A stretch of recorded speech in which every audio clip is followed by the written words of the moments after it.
देरहानायनि जे माबाया रोखा जाबाय दा बेवहाय जों आसा खालामनो हायो जे 25टानिफ्राय बारा देरहागोन जोंहा रिपर्ट फैजोब्बाय बबेबा समस्थियाव दुर्बल जानानै दङ दा पिकआप लागासिनो दङ दा माने जेननायनि बाथ्राया गैला सरकार जागोना बे निर्घात जाबाय आरोखि दिनैनि तारिखआव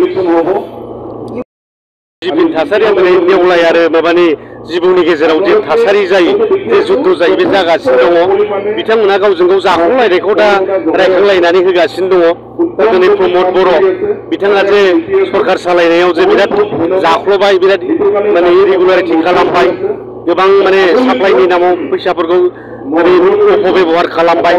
दिनै माने 500 थाखानि लेखाखौ 15,000आव बायनाय आरो बेबादिनो माने टेन्डार गैयै साप्लाइ होनाय एग्रिकालचार डिपार्टमेन्टआव दा जोंनि आखायाव तथ्य दङ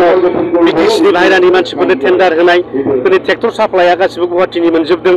सोरबा न'खर सानै नामाव 150 कोटी थाखानि साप्लाइ होदों दिनै साख्रि बाख्रिनि इन्टारभिउ लाबाय थायो रिजाल्टआ गैया दा माब्ला रिजाल्ट होगोन दा बेबादिनो बिटिसिनि इउथ्सफोरखौ बिथांमोना दिनै ध्वंस खालामबाय आरो दिनै आलादा रायजोनि दाबिखौबो बिथांमोना दिल्लीयाव फाननानै फैबाय आरो दा नै जेबो गैला दा दिनै माने साफ्रोमबो इन्टेलेक्सुयेलआ बुजिबाय प्रमद बर'जों जेबो जाला दा बेखायनो मोनसे सोलायनायखौ लुबैफिनदों जे बिटिसिखौ जों बोखांफिननांगोन बिटिसिखौ जों बासायनांगोन बिटिसिनि हा हुखौ बासायनांगोन बिटिसिनि सेंग्रा सिख्लाफोरखौ जों बासायनांगोन बिटिसिनि जोङो माने आइजोफोरखौ बासायनांगोन दा बिनि थाखायनो मोनसे फैदों जे जोंनो बिपिएफखौ नांगौ दा ओंखायनो जेरावबो जयनिं दा दिनै इउपिपिएलनि नाम गुन थानाय नङा बे मोनसे परिबेस जाबाय खामानि मावाखै होननानै बिथांमोना बुंबाय थायो 5 बोसोराव बिथांमोना खामानि मावनानै 17 बोसोराव जेबो मावाखै होननाय माने बिसोर माने एंखोरबारियाव संख्रिफोर लानाय बादि नुनानैबो नुयै बादि खानाया माने मानसि मेगन गुदुङा खानानि बाव लानाय बेखौ बुजायो आरो माने ससमा गोसोम गाननानै बेरायनाय बादि दा बै बर'आ बुङाखै होनबा बिपिएफआ ससमा गोसोम गाननानैसो बेरायो होननाय बादि दा बिथांमोना बिदिनो खालामदों नुवा दिनै बिथांमोना मिटिं खालामबाय थायो कालचारेल कमप्लेक्सआव बे सोर बानायनाय बड'लेण्ड इउनिभारसिटियाव बिथांमोना मिटिं खालामबाय थायो बे सोर बानायनाय दा जेराव हाग्रामा महिलारि बानायदोंमोन दिनै बिथांमोना मिटिं खालामो बिटिसि सेक्रेटारिखौ सोर बानायदों दिनै क'क्राझार कलेजखौ दिनै गभर्नमेन्ट कलेज खालामबाय बिनि उनाव आपग्रेड बड'लेण्ड माबा दिनै क'क्राझार इउनिभारसिटि जाबाय भाइस चेन्सेलर हरबाय बे सोरनि थाखाय जादों दा बेफोर गासिबो बिथांमोना माने अनला खारि वागान थायिनि बाथ्रा बिथांमोना बुंबाय थायो आरो मालाय सोर बाहेरानि मानसिनो कन्ट्रेक्टार होदों सोर बिटिसिनि सिंनि मानसिफोरनो कन्ट्रेक्टार होदों बेखौ बिथांमोननि सिस्टेमानो खोन्थागासिनो दं जोंनि आखायाव तथ्य दंजोबो एग्रिकालचार डिपार्टमेन्टनि मालायनो होनाय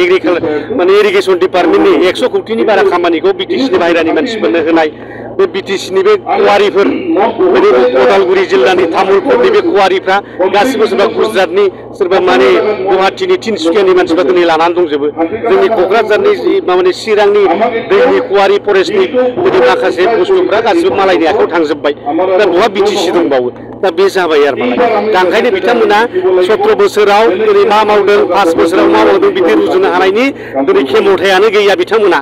दा लाजिनो रोङा खिग्रा मानसिया लाजिया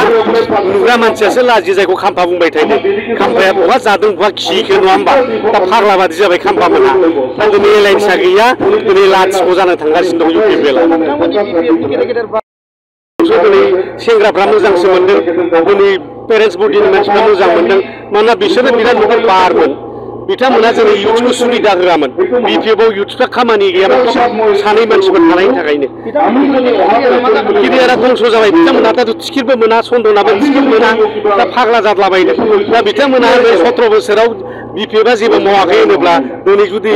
खामानि मावाखैब्ला सन्दनानो मावाखै खामानि मावाखैब्ला हितेशआ मावाखै खामानि मावाखैब्ला खाम्फाया मावाखै दिनै बिथांमोनानो 10 किल'मिटार लामा बानायनांगौ 8 किल'मिटार बानायग्राया सन्दन खाम्फायानोमोन दिनै बेखौसो फोरमान होदों नङा होमबा बिपिएफआव बिदि जाखर लेथाफोर थानायखायनो बदनाम मोनदोंमोन दा बेबादि रावबो गैला जों एखेबारे माने गुन्दै सालिनाय बादि एखे हालदै सालिनाय बादि सालिख'नानै दा रग' लेथाफ्रा बिपिएफआव दंजोबो बे गेसाव लेथाफ्रा थांजोब्बाय आलु गेसाव जुदि बस्थायाव थायो बे सेवफा लांजोबो होननाय बादि दा जोंहा माने गासिबो रग' दंजोबो आरो मालाय दा बिथांमोना जेबो खालामनो हाया बिपिएफआ सरकार थागोन जों सेंग्रा सिख्लाफोरनि खामानि मावगोन जों मोनबा गेरेन्टि होदों बयखौ बयबो मिथिखागौ जों जेरैखि जाया खामानि मावगोन इयुथफ्रा साख्रि मोनगोन बाहेरानि मानसिनो साख्रि होआ जोङो लाइमोनफोरनो दिनै रांखान्थि जौगानायनि दिनै 40 कोटि थाखा बेखौ जों मावफुंगोन हा हु होगोन दिनै माने IBS राननानै होगोन दिनै बोराय बुरैनि थाखायबो जों मावगोन दा बेफोरबायदि मोनबा गेरेन्टिनि गेजेरजों जों BTC खौ डेभेलप खालामगोन BTC खौ जों बासायगोन बे जाबाय जोंनि उद्देश्य सोरखौबा